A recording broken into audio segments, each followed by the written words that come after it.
Produit par Binge Audio. Salut, c'est Thomas Rozek.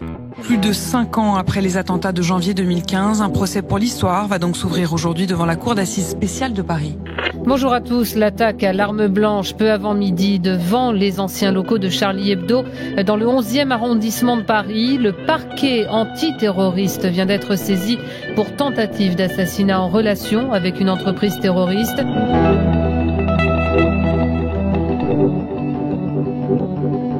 À la toute fin de ce mois de septembre, nous avons collectivement eu l'impression, l'espace de quelques instants, d'être de retour en janvier 2015, en entendant, en lisant, en voyant ces mots, attaque, rue Nicolas Appert, Charlie Hebdo, Paris, terrorisme. Alors on est encore loin d'avoir pleinement compris ce qui s'est passé le 25 septembre au matin, lorsqu'un homme a attaqué à l'arme blanche 2 personnes devant les anciens locaux du journal satirique, là où 12 personnes ont été assassinées il y a 5 ans. Mais la coïncidence est un peu trop grosse pour ne pas sauter aux yeux, d'autant plus qu'en ce moment nous sommes en plein milieu du procès de ces journées épouvantables de janvier 2015 et de cette vague d'attentats qui, outre Charlie Hebdo, a aussi touché Montrouge et l'hypercachère de la porte de Vincennes. 14 personnes sont jugées depuis le 2 septembre, un procès hors norme par bien des aspects auquel on a eu envie de consacrer notre épisode du jour. Bienvenue dans Programme B.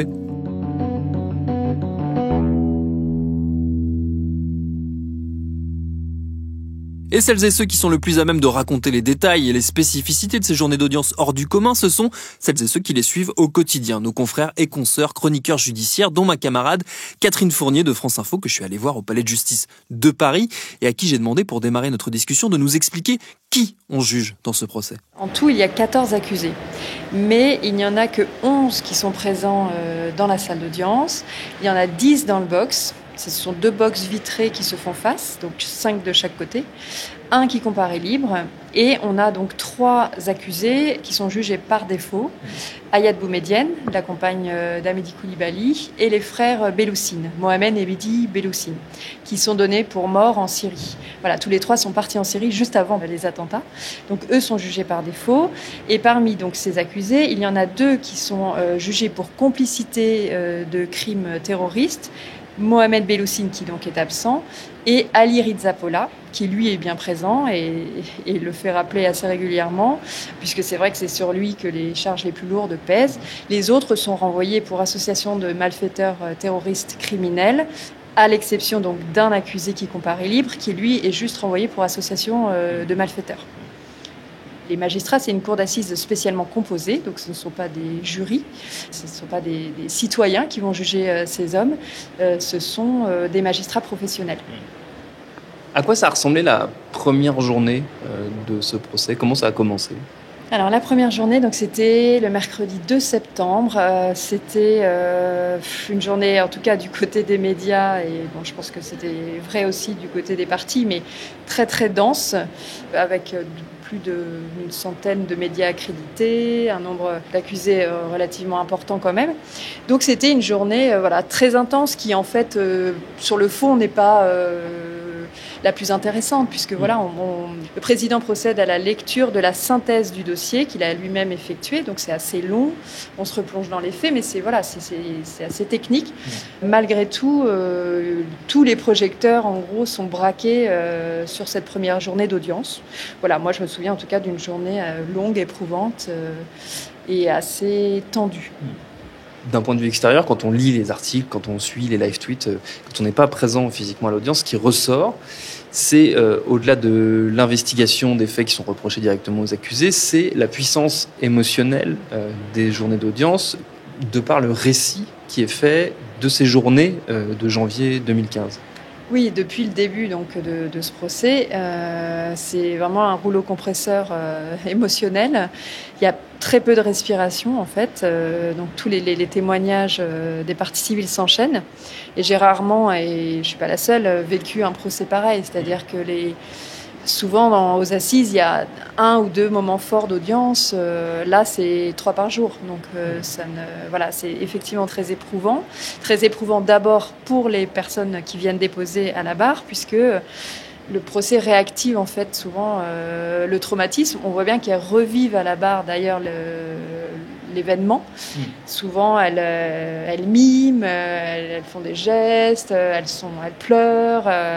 Elles suffoquent, non, c'est vraiment très impressionnant parce que de toute façon, elles ont vécu quelque chose d'absolument sidérant. C'est quand même ces attentats-là, c'est la première campagne d'attentats la plus meurtrière depuis la Seconde Guerre mondiale en France. Donc voilà, c'est absolument sidérant. Et d'ailleurs, elles racontent à quel point elles ont été effectivement sidérées ce jour-là, dissociées. Et quasiment toutes, alors à des degrés divers bien sûr, mais souffrent de stress post-traumatique. Et ce qui est impressionnant, c'est que de voir à quel point toutes les personnes qui ont croisé les terroristes, alors de très près ou de plus loin, sont traumatisés, ont vu leur dernière heure arriver. C'est-à-dire qu'il y avait une telle détermination chez ces hommes, une volonté de mourir eux-mêmes en martyrs. Donc en fait, ils ont vu la mort. On a l'impression qu'ils ont vu la mort avec sa faux arriver devant eux et que tous ont eu très peur de mourir. Et donc même les victimes qu'on pourrait dire périphériques, même si j'aime pas du tout ce mot-là, mais celles par exemple qui étaient dans l'immeuble en bas de Charlie Hebdo, les salariés en fait des bureaux annexes et qui ont croisé donc les Kouachi qui cherchaient les bureaux de Charlie Hebdo, 5 ans après, sont profondément traumatisés. Alors on a bien vu que d'ailleurs ils ont tué, avant de monter dans Charlie Hebdo, ils ont tué un agent de maintenance, Frédéric Boisseau, donc qui n'était pas du tout leur cible initiale. Donc ces personnes-là auraient tout à fait pu mourir aussi, puisqu'ils tiraient des balles en l'air, etc. Ils les menaçaient. Mais voilà, ces personnes-là, 5 ans après, en fait, elles l'ont dit à l'audience, c'est qu'une partie d'elles-mêmes est morte ce jour-là. Et donc, ce qui m'a surpris aussi, c'est de voir à quel point la plupart avaient arrêté de travailler depuis cette époque-là, en fait. Il y a une partie d'eux-mêmes, une partie de leur vie qu'ils ont laissée le 7, le 8 ou le 9 janvier. Et l'attitude des employeurs a sans doute pas été très compréhensive, mais du côté des anonymes notamment, c'est-à-dire que du côté des journalistes de Charlie, pour lesquels c'était vital, important et nécessaire de poursuivre l'activité du journal et de reprendre le flambeau de leurs collègues qui avaient été justement assassinés pour leurs idées et leur travail. On ne retrouve pas la même dynamique en fait du côté des anonymes entre guillemets, c'est-à-dire de ceux qui ne sont pas connus du grand public et qui ont vu leur vie professionnelle complètement réduite à néant pour la plupart.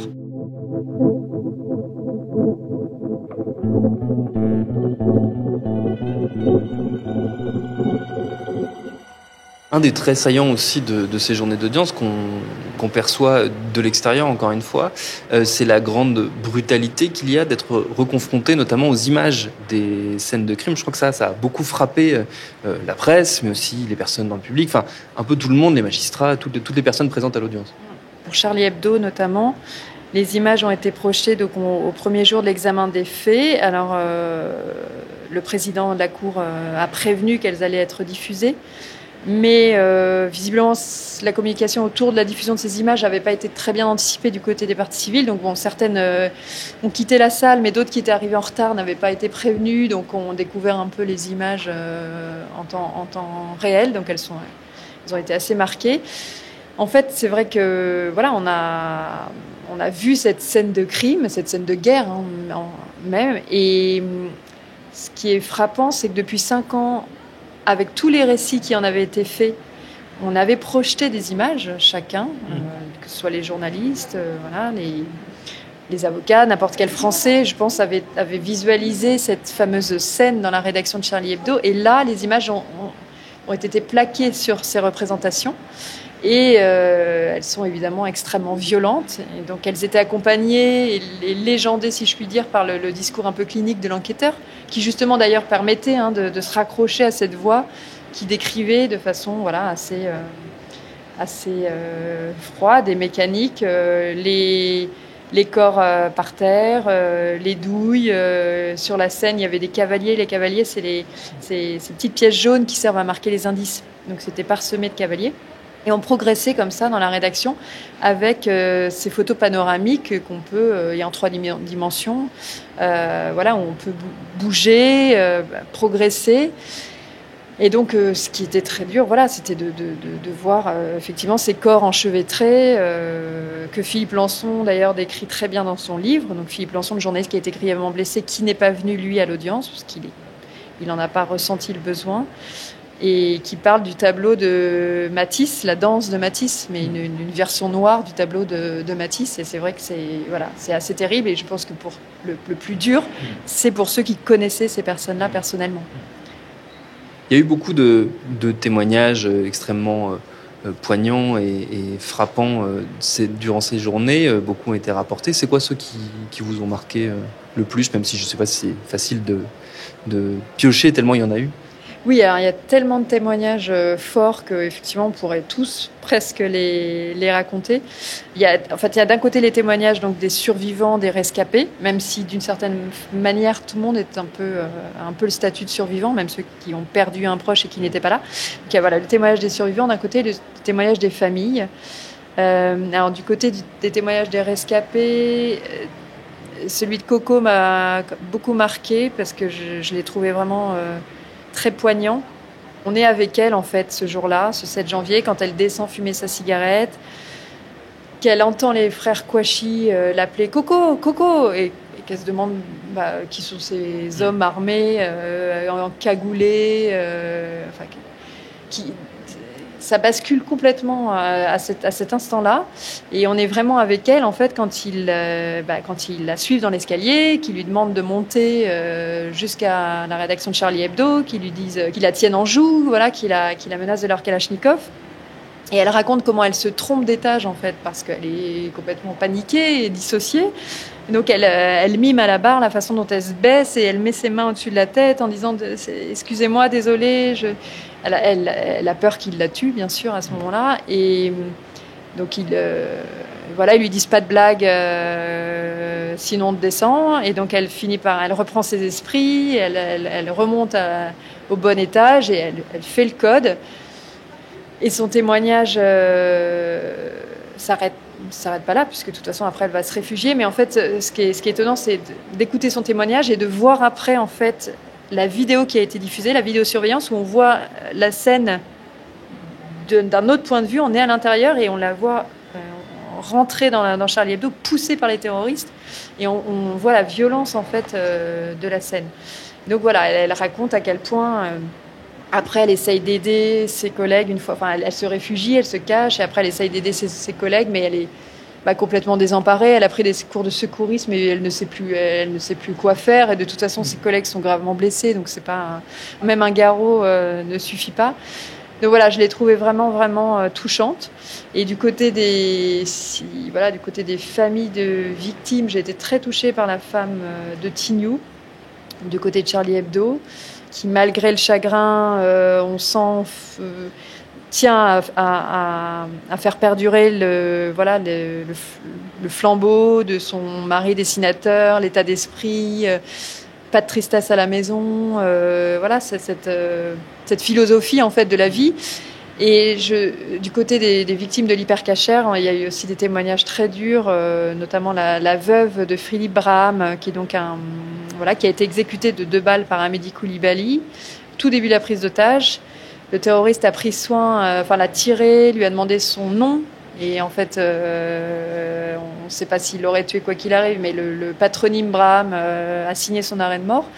Et donc, elle raconte, évidemment, l'effroyable nouvelle, mais surtout cette vie détruite en fait depuis 5 ans.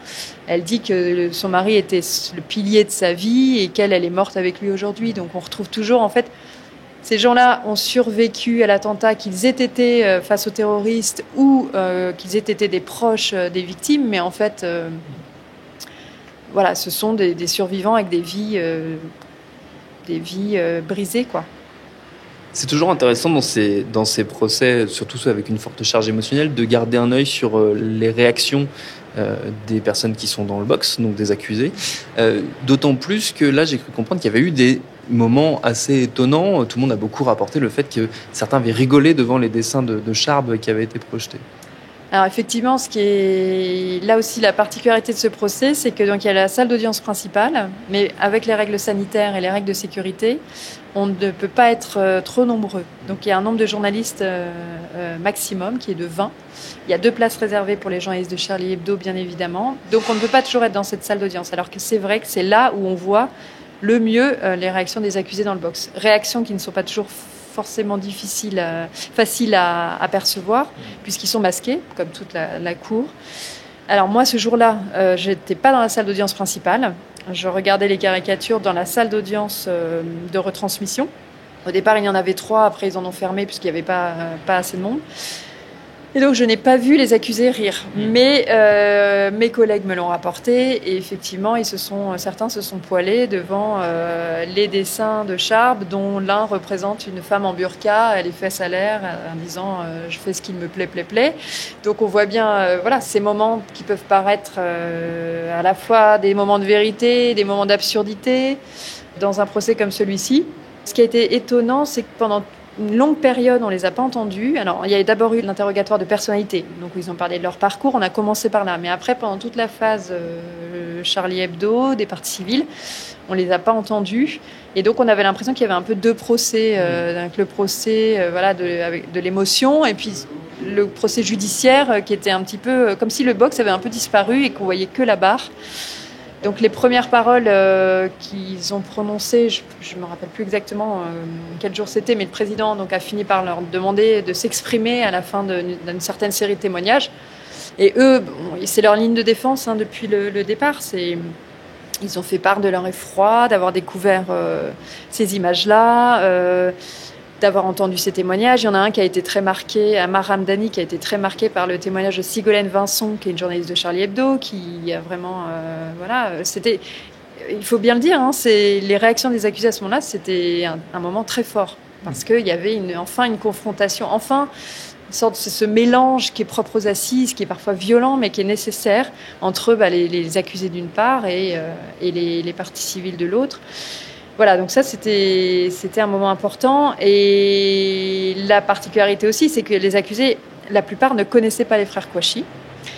Ali Rizzapola, qui lui est jugé pour complicité, et du côté Koulibaly et du côté Kouachi.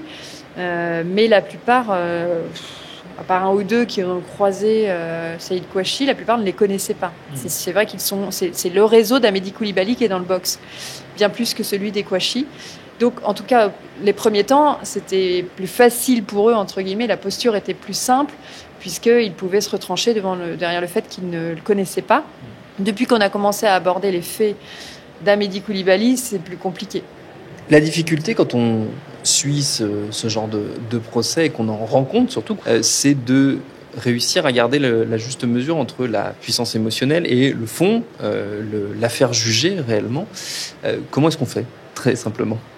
Alors moi, en tout cas, déjà dans la partie du live tweet, je reste très en retrait.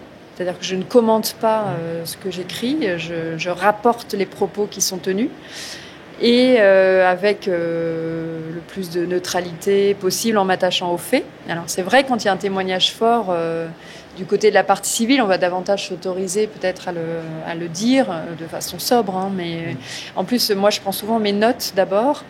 Et je tweete ensuite parce que pour garder mes notes pour écrire mon article, donc je précise, je vais retranscrire ici le témoignage très fort de telle victime. Mais par exemple, hier, les accusés ont pris la parole après la séquence hypercachère. Donc c'est au bout des 3 jours, ils ont été invités à s'exprimer. Et j'ai pris le soin de rapporter leurs propos dans la longueur, comme je l'aurais fait pour une partie civile, en mettant le nom de l'accusé, ouvrez les guillemets, et vraiment de retranscrire dans la longueur ce qu'ils ont dit, parce que pour moi, ça participe à l'équilibre du traitement journalistique de ce type de procès. Et dans mes comptes rendus, alors c'est vrai que souvent, on choisit un angle. Donc, si on fait un compte rendu d'audience sur un témoignage, bien sûr qu'on va se consacrer à ce témoignage-là dans la longueur, mais on veille à toujours, à un moment donné, recentrer un peu le débat sur l'enjeu judiciaire en évoquant les accusés, ce qu'ils ont éventuellement dit, comment ils ont réagi. Quand est-ce qu'on va aborder le fond des choses, puisque là, on n'est pas encore sur le fond, en fait. Ça va être fait. Les interrogatoires des accusés sur le fond commencent début octobre. Est-ce qu'il est difficile à raconter ce procès ? Plus qu'un autre ? Alors, c'est un procès qui se raconte dans la longueur. Donc, effectivement, ça, c'est une difficulté. Parfois, les audiences tiennent sur une semaine, donc c'est très dense, mais on aborde chaque jour un aspect différent. Et donc, on est tenu en haleine, mais c'est moins... Là, c'est une sorte de course de fond, d'endurance. Il est difficile à raconter, bien sûr, par la nature des faits. C'est difficile. On est replongé complètement dans l'horreur de ces 3 jours et puis de toute cette période d'attentats islamistes en France. Voilà, je dirais que c'est plus difficile même physiquement, en fait. Il faut tenir sur la durée. Les audiences, au départ, étaient vraiment très longues. Elles commençaient à 9h30, elles finissaient des fois à 21h30. Donc il faut non seulement, quand on fait un live tweet et qu'on écrit un papier derrière, voilà, c'est fatigant. Et puis, il y a tous les à côté qui alourdissent en fait la couverture de ce procès. J'en ai pas parlé au début, mais le premier jour, les mesures de sécurité ont été drastiques, mais elles le sont restées tous les jours. On passe 3-4 sas de contrôle, contrôle des sacs, contrôle des manteaux, contrôle avec la barrette, là, je sais pas comment ça s'appelle, mais bon, voilà. Ça alourdit, c'est complètement normal, tout le monde se plie à l'exercice, mais il n'y a pas du tout la spontanéité, enfin la souplesse ou la fluidité qu'on pourrait avoir dans un procès d'assises plus traditionnel où on peut aller boire un café entre 2 audiences. Si on va boire un café là entre 2 suspensions, faut repasser tous les contrôles, donc on abandonne et puis on perd sa place, donc on peut plus, voilà. Donc non, c'est le contexte du procès renforce la difficulté de la couverture, alors que la nature des faits est déjà difficile. Voilà, c'est un petit peu lourd dans l'ensemble.